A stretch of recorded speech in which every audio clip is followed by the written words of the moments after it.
Hello everyone! Welcome to another vlog. So for today's video, it's all about building a computer for the first time. So before anything else guys, mag-shoutout muna ako. So shoutout kina Roxanne Mea and JM Malayang, mga classmate ko sila nung college.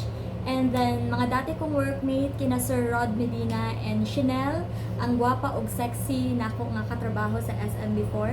And of course, shout out din kina Ninyo Andorian and Jalia Takder. So, sila yung nag-comment sa last video ko. So, kung gusto niyo ma-shout out guys, just comment down below. And then, if you're interested po na malaman if nagawa ko ba ng maayos ang pag-build ng computer, please keep on watching.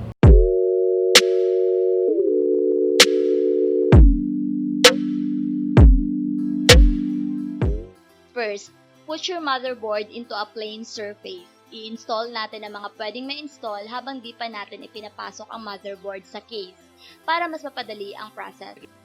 Then, install your CPU. Mine is AMD and they have AM4 socket. There is a lever on the motherboard socket which you raise first. Gently put the CPU into the motherboard without exerting effort.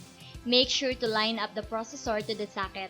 Pagkatapos niyan, ibaba ang lever para malock ang CPU sa motherboard socket. Sa memory naman tayo. Meron akong M.2 NVMe SSD. Some motherboard manufacturer includes stand-off screw for the NVMe slot or may free stand-off screw included din sa package na binili. So please check it. Make sure the notch of the M.2 SSD is properly aligned into its motherboard M.2 slot.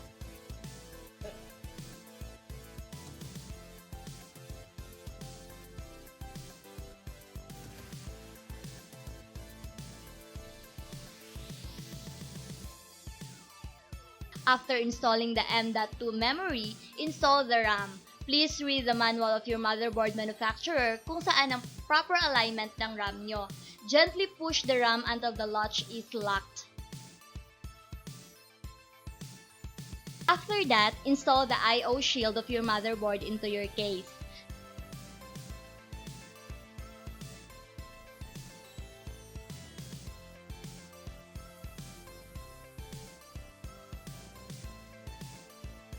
Then place your motherboard into your case. Some cases already included a stand-off screw and you need to install it first before nyo ilagay ang motherboard.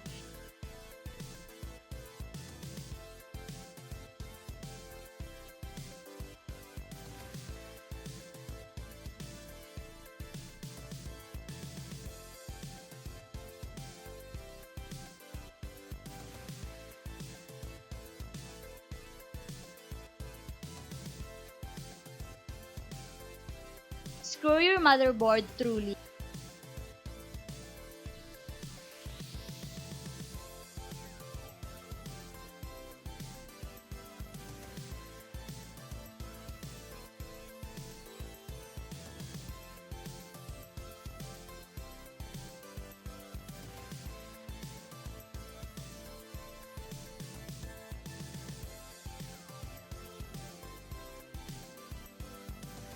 Then install your CPU cooler. I am using ML240R from Cooler Master. This is a AIO liquid cooling. Please read the manual of your CPU cooler manufacturer.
Install your power supply, plug in nyo ang 24-pin connection at CPU connection, which 6 or 8 pin, it depends on your motherboard.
After that, install nyo din yung mga additional memory nyo. Sa akin is SSD. Pagkatapos nyan ay pwede nyo nang ilagay ang GPU. Last part ko na nilalagay ang GPU kasi sagabal po siya habang nag-i-install ka ng mga I/O ports at mga cables. I-plug in nyo ang PCIe cable sa GPU. Nakadepende kung ilang pin ang kailangan mong ilagay sa GPU nyo. Sa akin ay 8 plus 6 pin. So, need nyo po ilagay ang 8 pin at 6 pin PCIe cable. Make sure na i-install ang GPU sa pinakataas na PCIe or sa primary slot for better performance.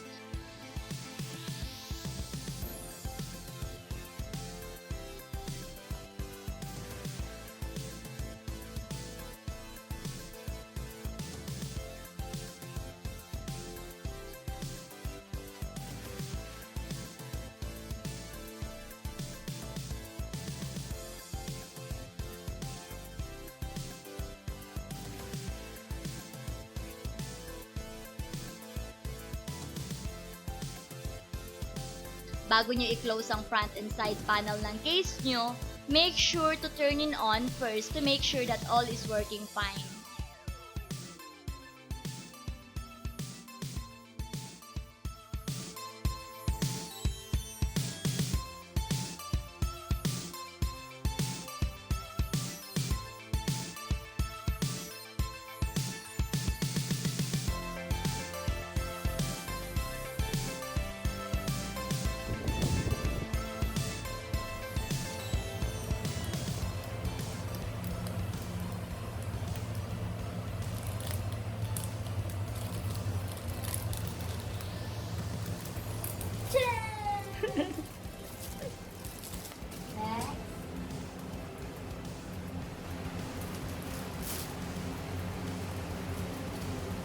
Uy.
There you have it, guys. So, final thought, as a first-timer na mag-build ng computer, I can say hindi naman siya ganun kahirap.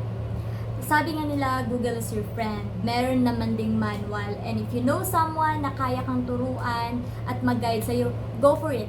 Try nyo. Kasi iba sa feeling pag alam mo kung paano nabubuo yung computer. Advice lang, when handling processor, just be extra careful kasi once may na-bend doon na pin, automatic you're done. So, pag i-place mo na siya sa motherboard, make sure na doble ingat talaga. If you enjoy this video, please like, share na din. And if you're here, hindi ka pa nakapag-subscribe, please subscribe po. And press the notification button para updated po kayo sa new video na i-upload ko. So, hope you enjoyed this video guys and see you on my next vlog. Bye!